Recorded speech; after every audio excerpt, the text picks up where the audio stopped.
fait, moi, j'ai fait toute ma formation en art visuel. J'ai étudié assez longtemps, mais c'est quelque chose sur lequel je n'ai pas véritablement écrit. Je me suis concentré sur d'autres choses.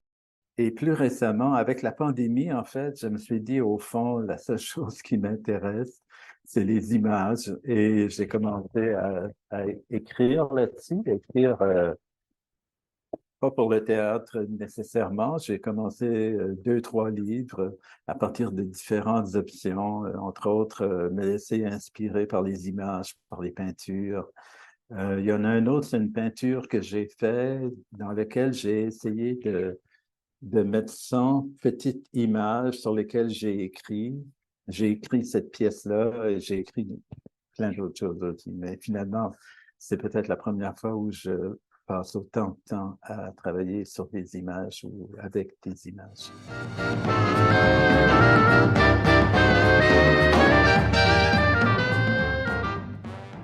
Moi, je pensais qu'il n'y avait pas de public, qu'il n'y avait pas de lectorat pour le théâtre, parce que je me dis, qui ça va intéresser? Les metteurs en scène, les acteurs, les gens dans les universités, peut-être quand ils étudient l'œuvre, mais finalement, je me rends compte par les retours qu'en fait, il y a un lectorat. Et moi, j'en lis beaucoup, évidemment, mais ça compte pas parce que je suis biaisé et que je travaille là-dedans. Mais la plupart du temps, je trouve que c'est très intéressant de lire du théâtre parce que c'est le registre de l'oral et c'est celui normalement avec lequel on est beaucoup plus familier parce qu'on parle toujours à l'oral. Alors, dans ce sens-là, je pense que on se crée sa propre pièce de théâtre. C'est comme quand on lit le livre avant d'avoir vu le film. Le livre est toujours meilleur parce qu'on s'est déjà fait le film dans notre tête. C'est la même chose au théâtre.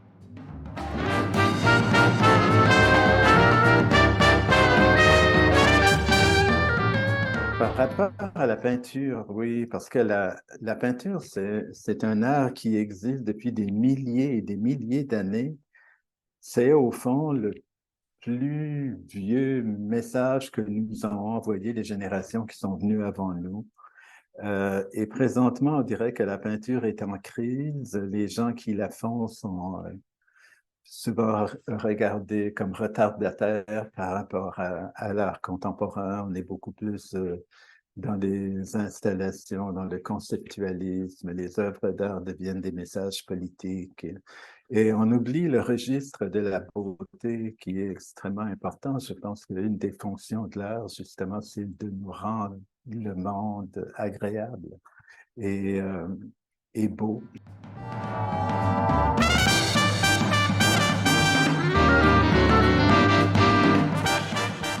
Je dis toujours que c'est une pièce sur l'ennui, parce qu'au fond, le malaise de Raphaël, c'est qu'il s'ennuie. Et il s'ennuie parce qu'il n'y a pas cette espèce de frénésie autour de lui. Et je pense que la pandémie à travers laquelle on vient de passer, ça nous a beaucoup appris à ce niveau-là, c'est-à-dire le silence, le ralentissement de notre vie, de voir les choses vraiment au point, non pas embrouillées par la vitesse.